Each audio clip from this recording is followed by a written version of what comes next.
gjithmonë, edhe kur kam thënë që është gjallë, kam patur edhe kam parasysh faktin që nuk mund të them kur që ai ka vdekur. Pse? Sepse u thash arsyen. Pra, duhet të kesh prova të pakontestueshme,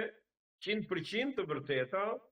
i kesh shenjat ku është, domethënë, ku foma ku është hedhur dhe tjetër të gjesh shenja të tilla, të gjesh edhe prova të tilla që të jenë bindse 100%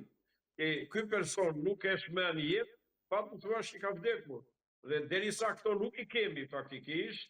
por gjithmonë jemi në kuadrin e asaj që jepen versione, jepen alternativa, jepen vlerësime të ndryshme, të cilat në shumicën e rasteve janë subjektive, janë dhe dëshira të dikujt, por që nuk tregojnë realitetin të bazuar në prova, atëre gjithmonë unë e lë stegun hapur edhe kam parasysh këtu dhe mjaft raste të tjera, praktika të tjera që kanë ndodhur jo vetëm në Shqipëri, por edhe në vende të ndryshme të botës, që element të tillë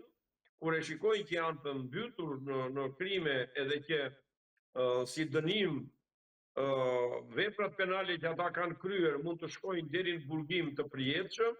atëherë thonë sa të vemi në burgim të përjetshëm, ndërrojnë komplet qenien e tyre, tjetërsohen nga pikpamja fizike,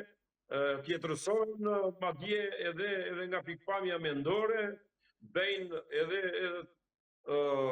transplante të ndryshme e të tjera shkolla futen edhe ndryshojnë edhe gjithë identitetin e tyre